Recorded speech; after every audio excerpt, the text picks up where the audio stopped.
প্রধান উপদেষ্টার প্রেস সচিব শফিকুল আলমের একটি মাফলার ঘিরে তৈরি হয়েছে নতুন বিতর্ক। কোনো একটি মহল সেই মাফলার ঘিরে সামাজিক মাধ্যমে নানা অপপ্রচার চালাচ্ছেন। তবে এবার সেই মাফলার $৮৬,০০০ বিক্রির কথা জানালেন প্রেস সচিব। বিস্তারিত জানাচ্ছেন আরিফ হাসান।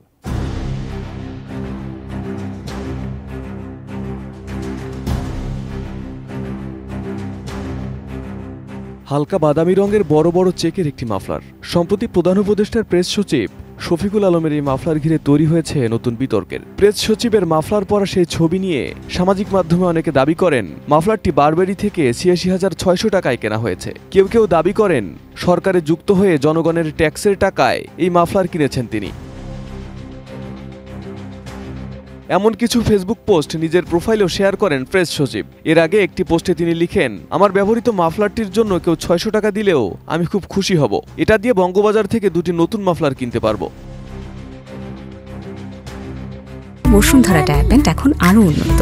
এই হট এয়ার থ্রোট আপশিট দ্রুত শোষণ করে সোনামণিকে দেয় কোমল অনুভূতি। এবার সেই মাফলারটি ৮৬,৬০০ টাকায় বিক্রির ঘোষণা দিলেন প্রেস সচিব শফিকুল আলম। শনিবার নিজের ভেরিফাইড ফেসবুক আইডিতে এক পোস্টে ঘোষণা দিয়ে তিনি লিখেন, বিতর্কিত বারবেরি মাফলারটি তার আসল দাম ৮৬,৬০০ টাকায় বিক্রি করা হবে। কোন সহৃদয় ব্যক্তি অভয়ারণ্য বাংলাদেশ এনিমেল ওয়েলফেয়ার ফাউন্ডেশনে এই টাকা দিয়ে মাফলারটি কিনতে পারবেন। পরিচয় গোপন রেখে আওয়ামী লীগের সমর্থকরা মাফলারটি কিনতে পারবেন। তবে এজন্য আওয়ামী লীগ সমর্থককে অবশ্য গুনতে হবে $৮৬,৬০০। দুইবার ধোয়ার পর ক্রেতাকে মাফলারটি দেওয়া হবে।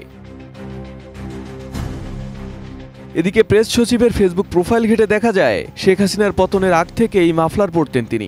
গত বছরের ৩ এপ্রিল মাফলার গলায় কয়েকটি ছবি শেয়ার করে তিনি লিখেছেন, রাজনীতিতে যোগ দেওয়ার ঠিক আগ মুহূর্তে আমি বুয়েটিয়ান না, রাজনীতি করতে আমার কোনো বাধা নেই।